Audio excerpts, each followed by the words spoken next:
going on, guys? Today I'll be giving you an updated tour and cost breakdown of my pole barn garage house.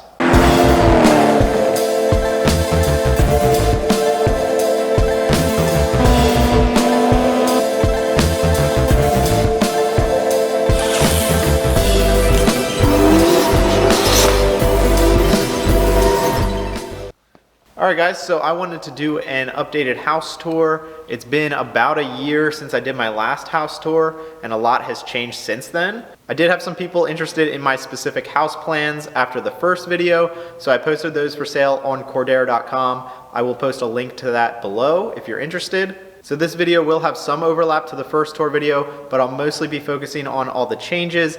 I'll mention the basic specs of the building, but all of the details can be found in the first tour video. So we're going to start outside here looking at the overall structure. So I went with a pole barn type construction because that was my cheapest way to get the largest square footage and also to get this height that I needed for lifts inside. It might be different in your area, but here in Pennsylvania, pole barns are very common, so this was by far the cheapest way to get all of that square footage. And for just a brief overview, I did start with a completely wooded lot, and we cleared out some trees, we did some logging, and then we had to level this portion out. It was a big hill, as you can see. So we did all that, and then we started building the house. And the overall building is 50 by 70 feet. So you can see we are on the garage section here. The garage is 50 by 48, and then the living section down here is 50 by 22. And now we are off the living section end of the house. So you can see here where the roof pitch changes, that is the change from the garage section to the living section. And you can also see that there is 14-foot sidewalls on the garage, and then over here on the living section, it is 9.5. So really not much has changed outside since the last video. I have done some more clearing down here in this area. It looks a little bare right now because it's winter, but I did get a lot of grass growing down here and cleared some trails in through that brush. And now we are in the garage portion of the house. Like I said, this is 50 by 48 area with 14-foot sidewalls, so 2,400 square feet. I also have an 18 by 12 garage door. First up, I'm just going to do an overview of my vehicles. So here I have my 2005 Jeep Grand Cherokee. I obviously did put a lift on it. I have bigger wheels and tires, about 34-inch tires. I also did a full exhaust on it. It does have the 4.7 V8, so it sounds pretty good. And that thing gets me through pretty well in the winter and does pretty well off-road as well. Next up, we have the Mustang. If you've seen my channel before, you've probably seen this car. So I bought this thing from a junkyard. It was all messed up. It had a lot of front end damage. So I fixed all that first. Then I threw a turbo on. It made about 512 wheel horsepower. And then from there, I started working on the cosmetics. It has air ride suspension. I did do some custom fenders here. So the front, I actually just spaced out the stock fenders, and then in the back, I cut these fenders off of another Mustang in the junkyard, made some custom mounts for it, and bolted it to the original body. So you can kind of see that gives a pretty unique look. I also designed this wing and got it CNC cut out of aluminum. I designed some custom badges here. That's a custom Mustang badge. Actually, I have that for sale on my website if you're interested. Built multiple exhausts for it. The first one was a regular 4 to 5 inch single out the back. And then this one I just made not too long ago, just put out a video on that. So that's a dual 3-inch that comes right off the turbo and then up out the side. And of course, the whole front end is custom. I built that front bumper, and I did a custom headlight setup with some rally lights there. So that is the Mustang.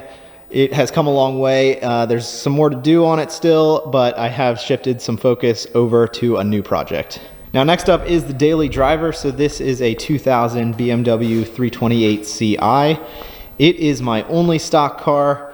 It has been surprisingly super reliable and fairly maintenance free for the last 3 years. So all around, it's a great daily driver. I think I bought it for 2,500 bucks, and in parts, in 3 years, I think I spent $100 on it total. Not to mention it gets 30 miles per gallon, which is awesome for a daily. Lastly is my new project. This is a 1998 BMW Z3. So this has the 2.8 liter straight 6 in it, actually the same engine as this car. So I just started modifying this car. I put some coilovers on it, which was actually my last video that just came out. I do have big plans for this thing.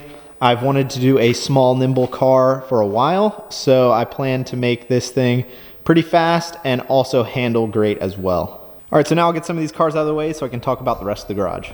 Starting over here in this corner next to the garage door, I have a storage rack for some of my car washing stuff and some outdoor landscaping things. So I've got my pressure washer here that I usually leave hooked up here to my indoor water spigot. Here I keep some of my tie downs against the wall, and then this is now my workout area. So this has moved. It used to be against that back wall, but as you can see, I've got a whole bunch of other stuff going on now. So I moved this over here. It works well here. The only thing I don't have is my mirrors. I'm kind of waiting to see what I do with the walls here before I mount any mirrors again. So I've got a basic squat rack and then a platform that I built for deadlifting, so I can squat, bench, deadlift fine. I was also lucky enough to get this multi-station donated to me, and that works well too. So I was really fortunate during the 2020 quarantine when gyms were closed. I was able to work out here. Now moving up this sidewall, I've got some of my extra lumber stored here. I bought a lot of extra plywood back when I built some of the things in my garage, so I keep that here. I also have some 2x4s. It's always great to have some stuff on hand so you don't have to be going out to the lumber yard for every little thing. And now we can move on to the back wall, and as you can see, a lot has changed. First up, I built this ramp. So I like to ride BMX bike, if you haven't been able to tell from my intro. So I've always wanted to build a ramp here. So this is the setup that we built back in the spring. And it probably looks a little funny to you. I was thinking about doing a traditional half pipe, but I decided against it because I think it just gets really boring to just have a half pipe. There's only so much you can do with it. So what I did here is I have a 6-foot quarter pipe on this side, and then that goes to a 4.5-foot takeoff ramp quarter pipe that then goes into a little roller lander. And then we have a really steep quarter/vert wall here. And the idea with this is you have a nice quarter pipe that is great for airing, doing air tricks.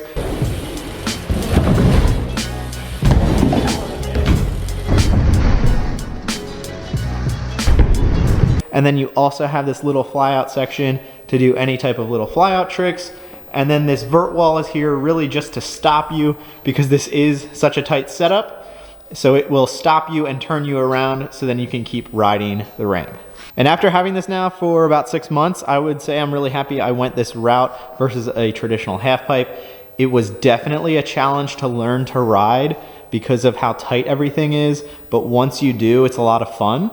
And it's also a crazy good workout every time you ride this. The other great thing about this setup versus a traditional half pipe is all of this storage that I could gain underneath the lander section. So under here, I have some mowers. I'm kind of using it as a little bit of a shed right now, temporarily until I get a shed outside, but it's nice to have the mowers here out of the way. And then I also built shelving back here, which actually created a lot of space so I can go on the floor, the middle shelf, or the top shelf. So that's the whole width here, and that really stores a lot. And then I also have some other shelving over here under the window. I have some wheels and tires, and I even have some space here under the takeoff. And in my first tour video, you may have seen I didn't really have any great storage solutions, so I kind of had stuff sitting everywhere. So just having this storage under here really cleans up the rest of the area and makes it look a lot more neat and organized. So now next to the ramp here, we have the loft. So this is a 20 by 12 foot loft I built. Pretty basic construction. I've got 3 6x6 posts here, 1, 2, and 3 against the wall. I used a 2x10 floor construction. This has a double header on this side that sits on top of these 6x6s. And then on the other side, I am bolted to the studs, which are 2 foot on center 2x6s. So I've got 3 bolts in each of those. So that's extremely solid. And then the floor joists, like I said, are 2x10s. And they are 14-inch on center, which everyone loves because nothing lined up with the plywood on top. So I ended up doing some blocking here. Yes, I probably should have done 12-inch or 16-inch on center in hindsight, but hey, it worked out. And the other big comment I got on this loft is that I notched over the doorways there and also a little bit here. And then I notched these joists so that I could open the door. It looked like an afterthought, but I knew that's exactly what I was gonna do going into it. And so the reason why I did that is because I wanted to keep an even headroom above and below. And why I did that is so that I could have the extra room up top so that I could ride bike up there. So as you can see with this setup, I can actually go up and out of this quarter pipe and then land on top of the loft.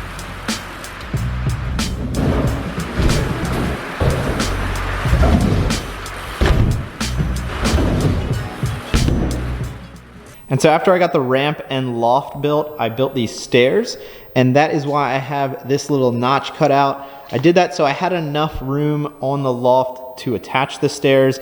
I did end up adding a little extension here so that my stairs weren't too narrow. I ended up with 24-inch wide stairs, which is great. It's a little skinnier than normal, but that's all you really need for a garage loft. So these were really basic construction, 2x10 stringers, 2x10 treads, and then we have blocks under each tread. We've got nails in those blocks and structural screws in the side, so that is a super solid stair. I've not done a railing on the stairs yet. I think I'm gonna leave it off for a while. If I did put a railing, it would be kind of just more in the way when you're walking around and when you're riding on the ramp. So I'm gonna leave it off for now. Could always add it in the future. Now I did do a railing up top here on the loft. So this was a really basic construction, all 2x4s and 2x3s. I was riding bike up here before I even had a railing, which was a little sketchy, so it's nice to have that. And initially I built this space mostly for storage, but then with all of that extra storage I have under the lander section, I haven't needed to use this for storage at all yet. So I think this is gonna maybe transition into a little bit more of a hangout space. I'll probably still do some racks against the wall for storage eventually. But if I can keep this as a hangout space, I think that'd be pretty sweet. It's also nice to ride up this ramp and then land up on here, and then you can take a break up here, and then you can also drop in off of the loft into the ramp. And I just used some 3/4-inch OSB subfloor, tongue and groove for the floor up here. That worked out nice. I did end up painting the loft and ramp to match. I did the edges a little bit of a darker color. That's really nice to have when you're riding. It lets you know exactly where you are, when you're gonna hit the takeoff, when you're at the top of the vert wall, and also all of the edges up here on the loft. And now moving underneath the loft, I finally have some walls around my toilet. So in the first video, I just had a toilet sitting here out in the open, and you know, it's not very usable, especially when you have some people over. So I decided to finally get some walls around it and build more of a legitimate bathroom. And I decided to keep the sink inside the bathroom here versus having just the toilet enclosed. And I think that's nicer. You have a little bit more room to work with when you're inside there. And for the door, I built a sliding barn door here. So I bought the hardware, the slider here as a kit, and then I built the door out of 1x6s. I would have had to build the door either way because it's such a custom size. It's not like I could really buy an off-the-shelf barn door and use it.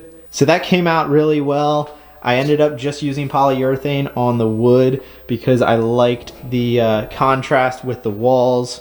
So the walls of the bathroom are just 1/2-inch plywood that I stained and then polyurethane. So I went with the barn door because it keeps everything kind of out of the way. If I had a regular hinge door, no matter which way you'd hinge it, it would kind of just always be sitting in the way. So this way I can leave this barn door open, and then I have easy access right to my wash sink, so I don't have to worry about getting a hinge door out of the way every time. The other thing I did under here was add some lighting. As you could imagine, after I built the loft, it got really dark under here. So I pulled some power from a light switch over in this area, and then I have 2 lights out here. They're kind of like an industrial style. I think they match the garage well. And then I have one to light up the bathroom. And I did put the light switch out here on the outside wall of the bathroom. And that's mostly because I have these on pretty much whenever I'm in the garage. So it's nice to just come out into the garage, hit that switch, turn them on, so I don't have to worry about reaching inside the bathroom to turn those on. Now next to the bathroom, I have my chemical and paint storage cabinet. I think I might add a storage shelf here. Seems like a good spot. Have my engine lift. And now we move on to the working area of the garage. So not much has changed here. I'm still using my Atlas PV9P lift, and that has held up really well. Totally pleased with that. I have my workbenches here that I built, The only main change is I built some more shelving under this workbench. Really nice to have. I have all of my nails and screws under there, leaf blower, some extra materials. And then over here, this is actually the first exhaust I built for the Mustang. So that's that 4-inch to 5-inch single. And then I have some of my extra material storage here, mostly stainless tubing for all the exhaust work I do, and some of the smaller 2x4 pieces as well. So that's gonna be it for the garage portion of the house. I did build out a lot of the area in the back, but I really didn't lose much because I still have all that storage under the ramp over there. And then really here, I doubled my square footage because of the loft. So now we can head into the living portion of the house. Now the living section is 50 by 22 with 9.5-foot walls. So it is all open minus this part, which is my bedroom, closet, and bathroom. So this section is 15 by 22. So I have a little walk-in closet, pretty basic bathroom, and then I have my bedroom, which I also use as an office space. So then the larger space is my kitchen and living room area. I also have some workbenches here with my vinyl cutter and some other things. And I am still using my wood stove as my primary heat source. Really my only heat source. I do have baseboard heaters in here if I need, but I really never use them. So not much has changed in here except for my kitchen area. So my kitchen I built myself with some off-the-shelf cabinets. I believe those are from Home Depot. I used some solid wood countertops from IKEA. And then the big change from last time is I did install some upper cabinets here. It gave me a lot more storage. It also allowed me to mount my microwave above my stove. The last video, it was sitting on top of my fridge, which is not that usable. It also has a hood vent for the stove, which is really nice to have. I did not put anything over my sink because I have a light up here. So I think I'll still keep working on this area, probably add some backsplash. I'd like to also do some under cabinet lighting to really finish it off. And now if we go up these stairs, this goes to my unfinished second floor. Some people mentioned you should have some insulation over this, and I actually do, and I always do have insulation over this because it is not insulated up here. So now up here, it's still being used as storage. I do think I will start working on this soon. I'd ideally like to have a full master suite up here, bedroom being over here, probably a bathroom over in that corner, and a walk-in closet over here. So no progress yet, but I really haven't needed the space. But I think as I find some time this year, I might start working up here. I also am thinking about doing some more changes down here, primarily building a wall next to my door on the left to make this area more of a mudroom, laundry room, and then I can close a door so I don't have to hear my washer and dryer running. And then also next to this, I mentioned before, I have rough-ins for a toilet and shower, so I might do either a half or a full bath in this area. Okay, so now I'll go through an updated cost breakdown. Most of this hasn't changed, so I won't go into detail on every little thing, but I have added a few things as well. So first, permits planning, $2,000 to $3,000, main structure, $100,000 to $120,000, electric, $10,000 to $15,000, plumbing and well drilling, $12,000 to $18,000, septic system, that's a big range because it depends on which type of system you have. The excavation, $7,000 to $12,000. This is one thing I did add, which was the kitchen and interior finishing. I did not include that on the first one, but this was just basic stuff like the kitchen build, the flooring, painting, things like that, just to make the space livable. Obviously that can fluctuate a whole bunch depending on how much you want to do, but that's all it was for me because I just needed the basics to start. So that gave a total of $144,000 to $190,000. Some people were upset that I didn't give my actual true costs. So here they are, my actual costs.